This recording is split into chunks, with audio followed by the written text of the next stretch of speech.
Welcome, Australia.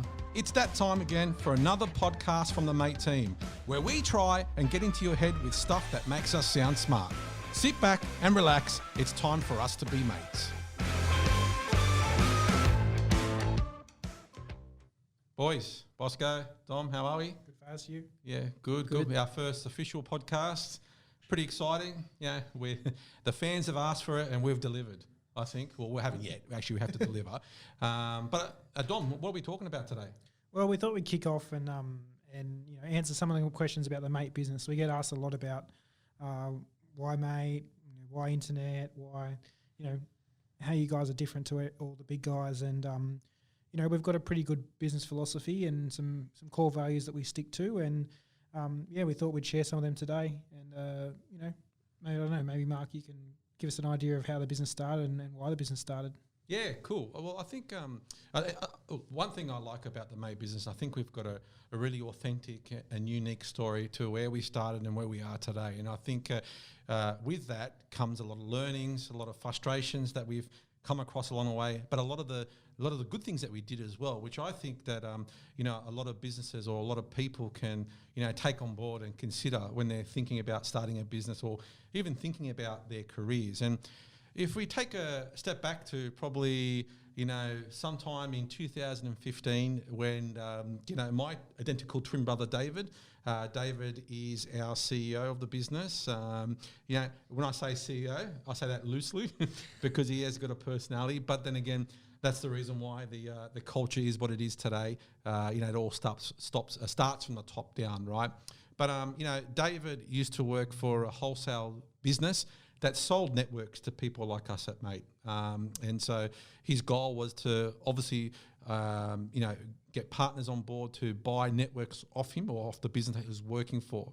And I think David had some challenges in his life through work and personally as well. And, one of those being involved in a corporate situation. You're only...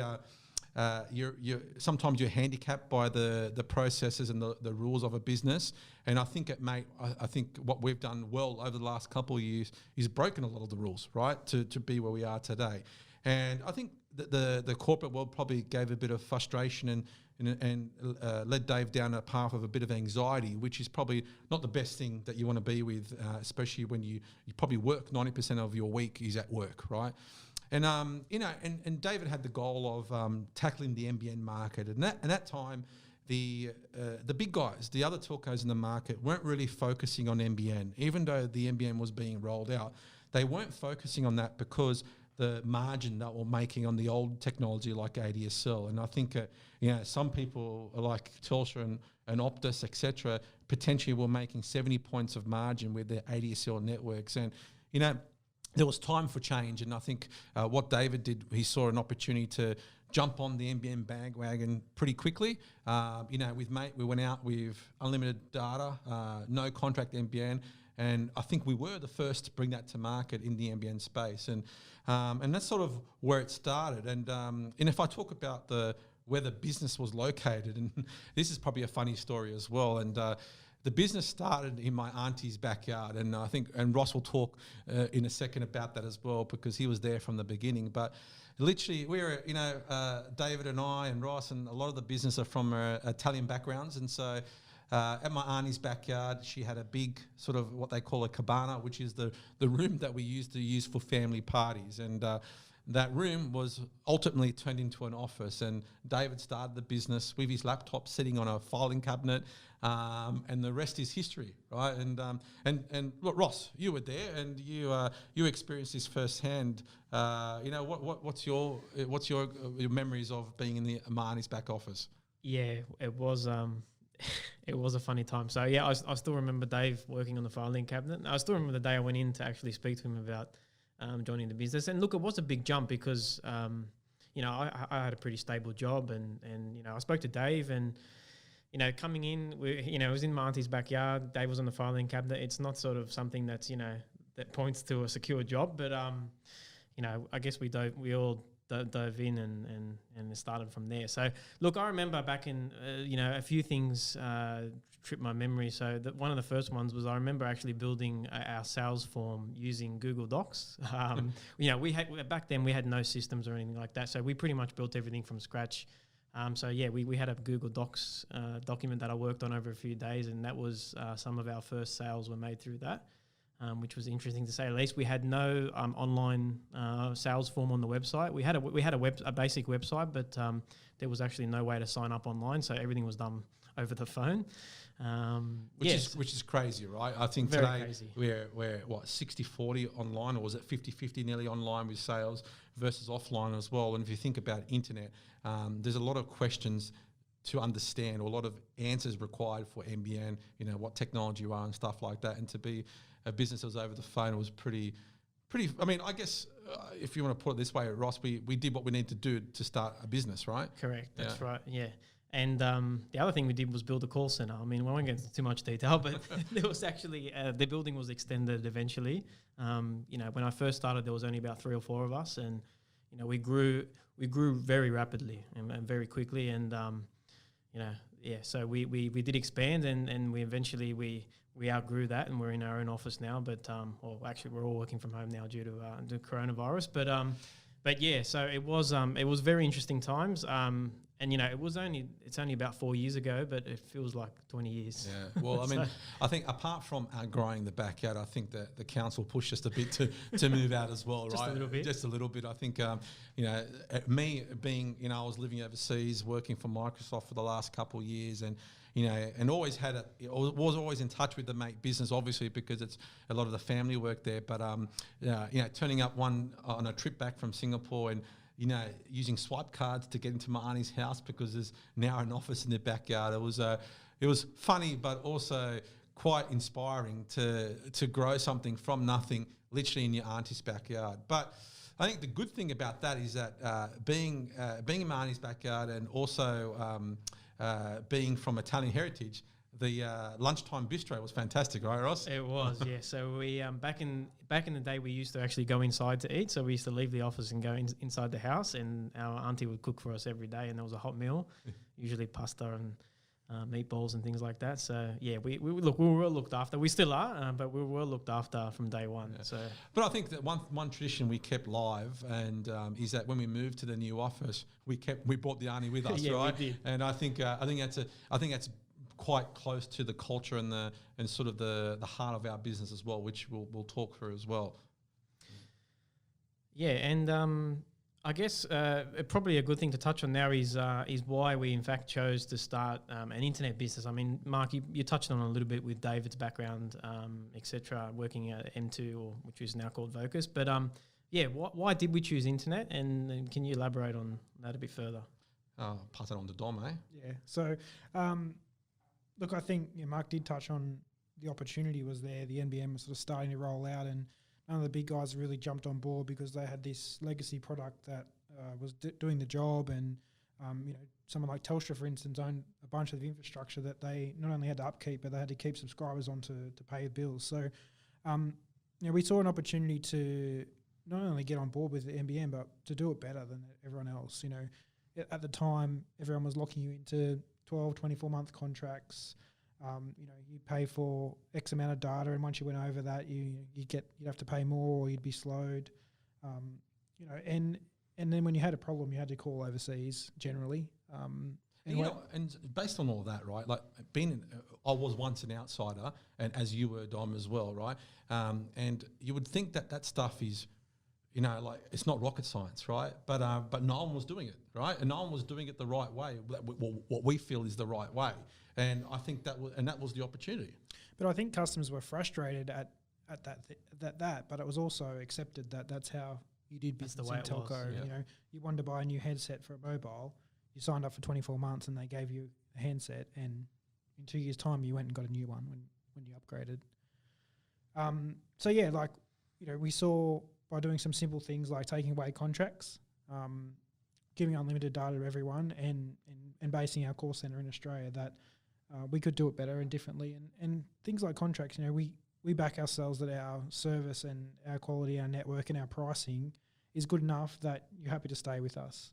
And we've seen recently across the COVID situation that lots of our competitors have had challenges with their overseas support and even with their local support. So, long wait times, even just getting in touch with people. And, one of my biggest frustrations before joining the business was when you did have an issue with anyone that is based overseas, that, you talk to 5-6 different people, you explain yourself 5 or 6 different times, you may not get a resolution, the call may drop out. And, walking in to Mate and telling people that I joined Mate, that was the first thing I tell people, and everyone resonates. Everyone's got an experience like that, and it's an easy sell from there.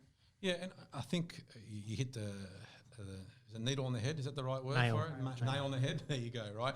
And I think there's a bunch of things you called out there, right? I mean, and the challenge is that the reasons why we started Mate are still some of the reasons why we do it today. And I think that a lot of people, I think personally, and I've lived in Asia for a couple of years as well.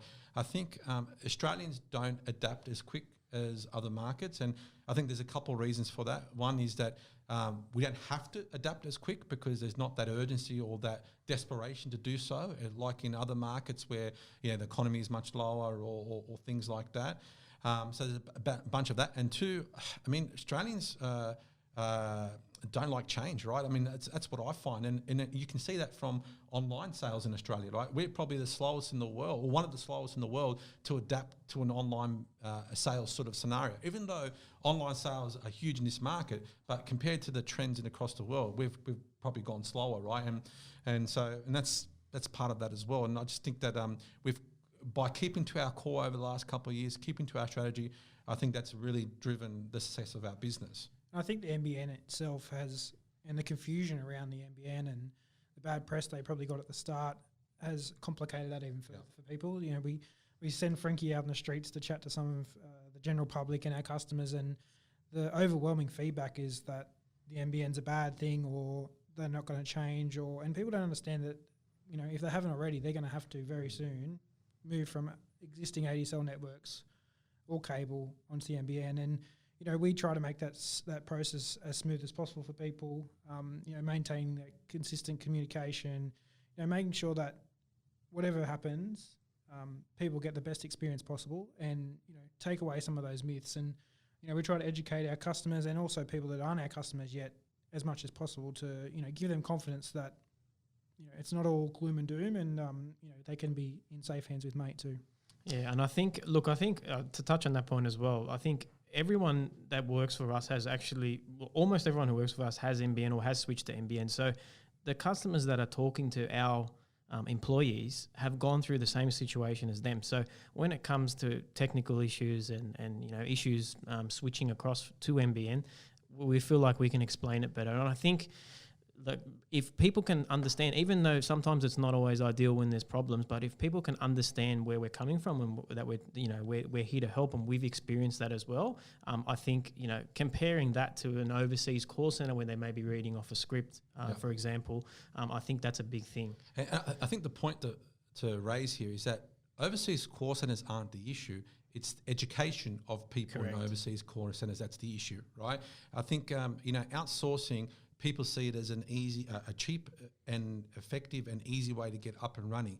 But what you leave behind is the education of those people in that call center for them to be able to service a customer properly. And that's where the frustration comes in. And a lot of people say, Australia is a racist to overseas call centers and things like that.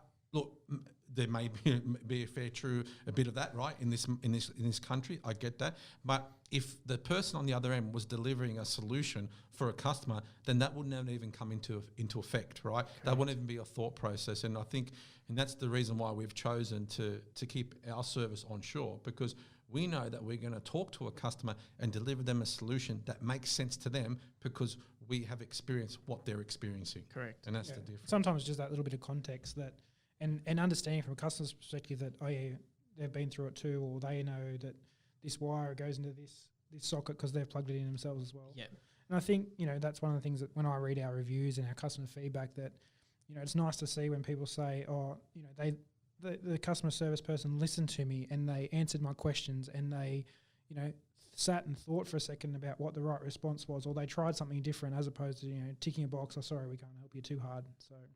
Yeah, and it's a good point. If you want to, don't listen to us, listen to our customers. And if you go to productreview.com.au and search for Mate, you'll see where we come up, and you can hear firsthand from our customers. And the good thing about productreview.com.au is that it's verified customers, Ross. Is that right? That's correct. Yeah. So any person who leaves a review for Mate has to be a customer. So they basically have to supply proof that they're a customer, which is like an invoice or an email saying they've signed up. So it's all legitimate reviews. Well, and I think it's a good point to the listeners as well. So we absolutely pride ourselves on our review and our service, and we know reviews are really important, and they become more important each day. So just make sure you choose the right review platform to focus on for your industry or for the type of product that you're selling. We chose productreview.com.au to focus on because that's sort of probably the known place in the telco industry. And the other thing as well, we're able to verify our customers. So whether it's good or bad, the review, we know it's coming from a place of truth versus a place of made up and getting all your friends to go and give yourself a good review, which challenging sometimes when Google, because Google it's all open, right? And even a bit of Trustpilot as well. Even Trustpilot, you don't verify customers. So I don't know. I think in our world that we can put our rule, our back behind the product review stuff because we know it's verified.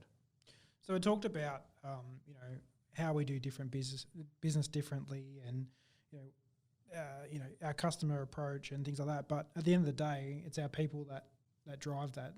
Faz, tell us a bit about why our people are different. And I'm probably jumping ahead here, but I think it's worth to point out that we classify Mate as a customer happiness business, right? We classify ourselves as a customer happiness business that happens to sell telco products like internet and mobile. And so, if you look at the market today, right, there's a lot of providers now out there. So since December 2018.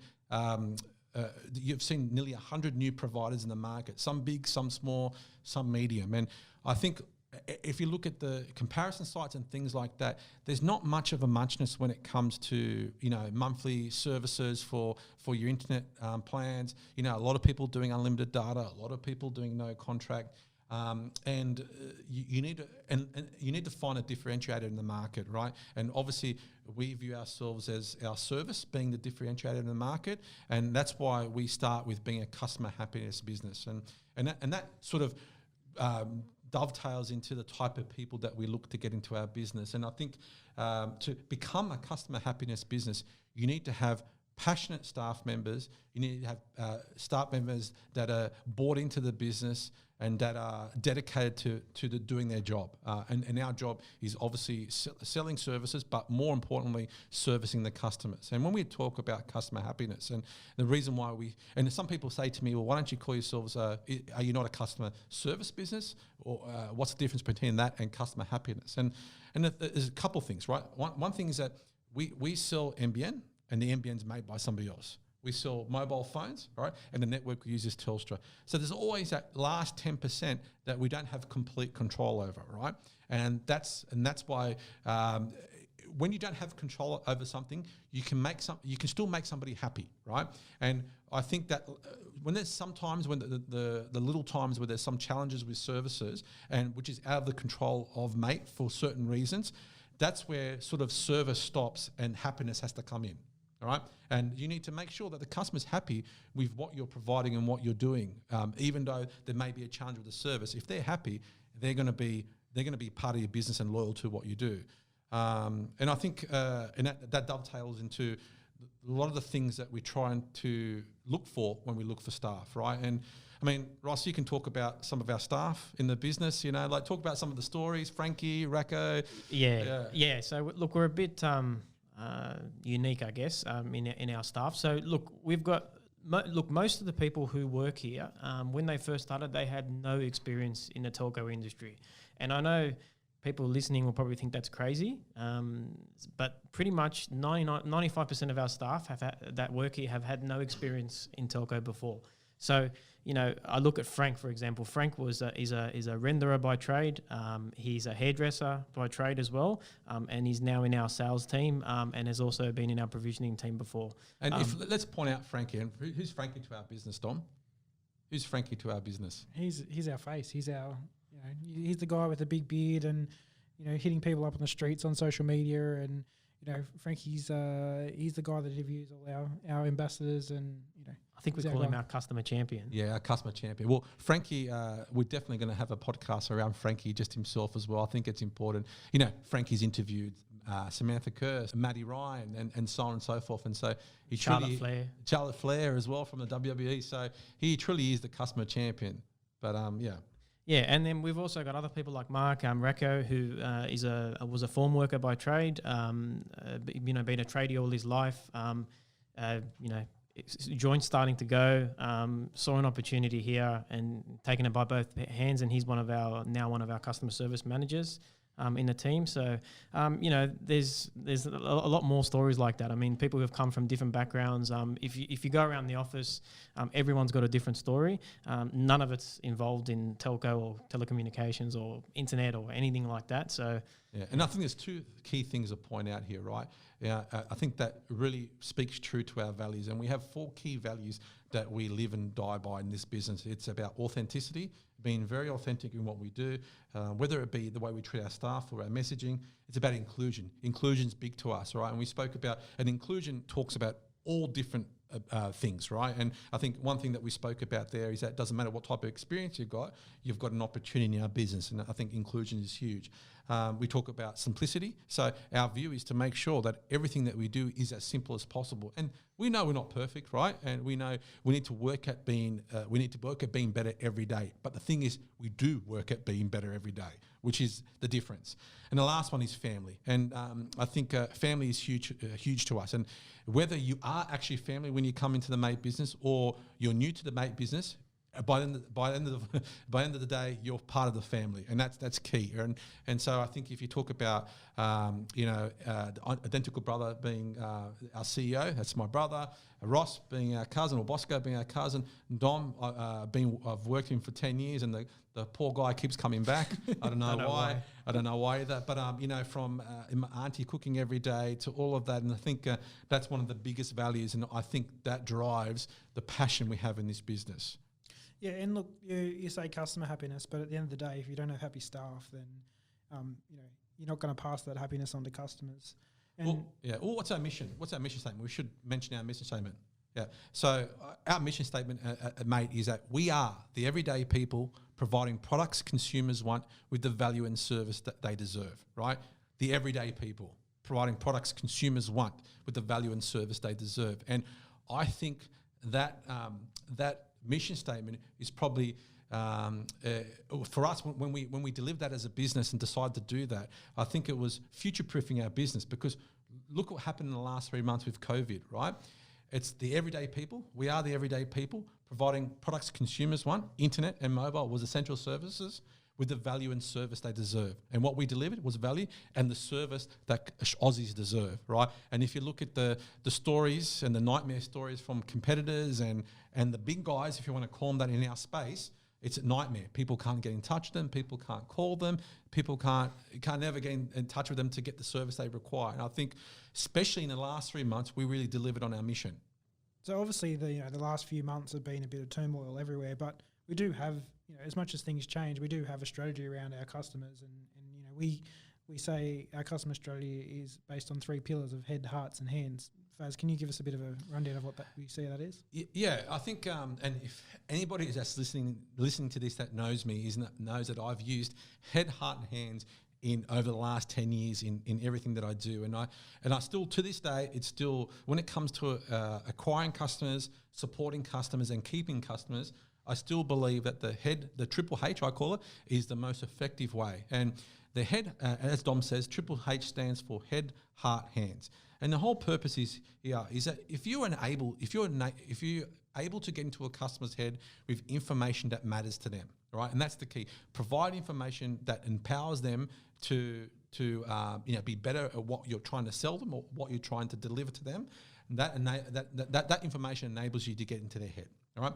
And once you're in their head, you can get into their heart. And that's with offering a value or a service or offering something on their birthday and things like that. And that will get into their hearts. And if you're in their heads and you're in your hearts, then they're ultimately going to do something with their hands, which is buy your product or stick with you or be a loyal customer or buy something else from you. And so no matter what strategies you put in place around service, what processes, what systems, what tools and things like that, if you always come back to the overall goal and the concept, which is head, heart, hands, you can't go wrong. And I think that's something that we deliver in our message to our business today. And I think every time you think about a new customer come in, give them information that they feel is important to them, that they feel empowered, that enables them to choose you as a provider or as a service.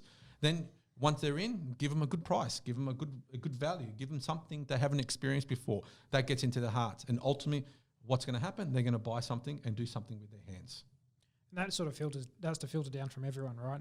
It's not just the people at the top and the not marketing spiel. Everyone in the whole business needs to be on the same page. Dom, and it comes down to staff, right? I think staff that you have in your business as well, because if you're not delivering that same message to your staff, why would they deliver it to your customers? And I think that's crucial in every part of everything that we do.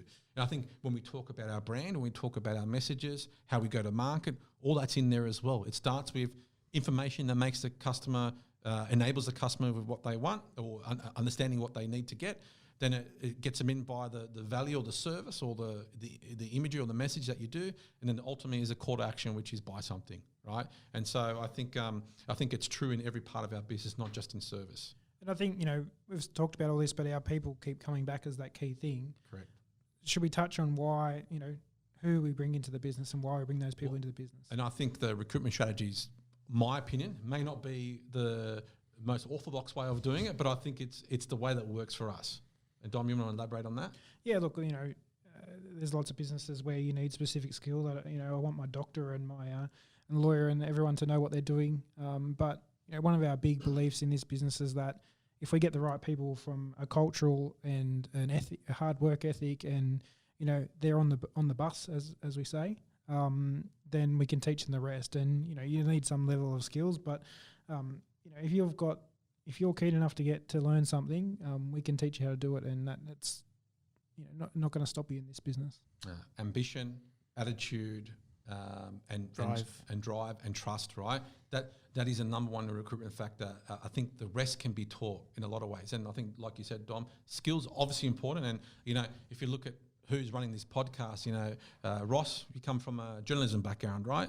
Yeah. And you're doing a lot of things that you probably haven't done before, right? Yeah. And Dom, you've come from multiple backgrounds, on the agency side and brand side when it comes to marketing, selling services, all those different things, right? I come from a very tech background, but not from a tech point of view, understanding tech. It's about selling tech and marketing tech. And I'm not a technical person. Now I'm talking about trace routes and what else is there? CVC and backhaul and IP trends and all these things that I've learned. And I've had to learn things from things like SEO and stuff like that, right? And so I think what it does, it's probably, if you're a person with the right mindset, and we know the buzzword is growth mindset, we can take you on a journey in our business. And as long as you've got the drive to learn and to face challenges, head on, I think our business can take you to anywhere you want to go.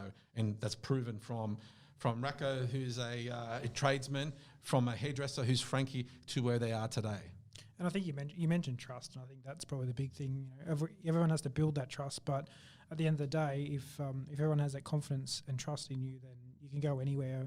I remember the day that I came in to have a chat to the boys about coming on board, and a little bit different to Ross's situation. The business was far more advanced by that stage, and there was no filing cabinets as desks. But I remember one of our senior guys saying, at the end of the day, I know that I can get $10,000 cash and sit it on the table here and go away for 2 weeks, and every single person in the business, no one's going to touch it. It's going to be there when I get back. And that was his yardstick of the business as well. Yeah.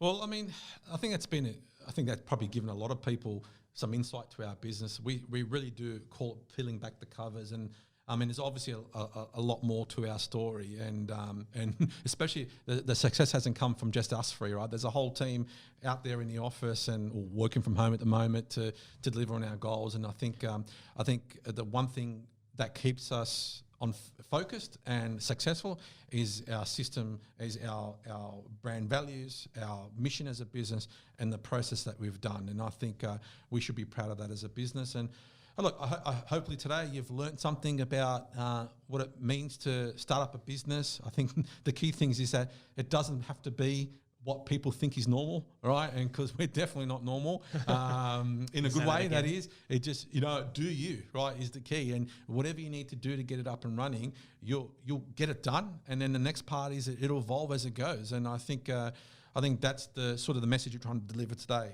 Bosco, Dom, anything else you want to add? Oh, I guess just like moving forward, you're not just going to hear from us. There's, we're going to have some guests on. We're going to talk about different topics.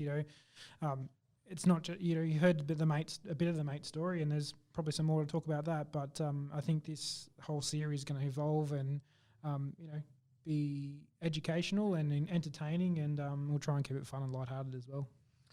Bosco, anything else to add before we go? No, had a good time. All right. Well. Thank you to everybody that listened. Look out for the next podcast. Thanks for joining everybody and listening in. See you soon, mate. Thanks for listening to the Let's Be Mates podcast by the team at Mate. Search for the Let's Be Mates podcast on iTunes, Spotify, YouTube, and at letsbemates.com.au. Hit subscribe to get the latest episode each week. For all your telco needs, choose a provider you can trust like a mate. Visit letsbemates.com.au, Google Mate, or call us on 13 14 13 to sign up today.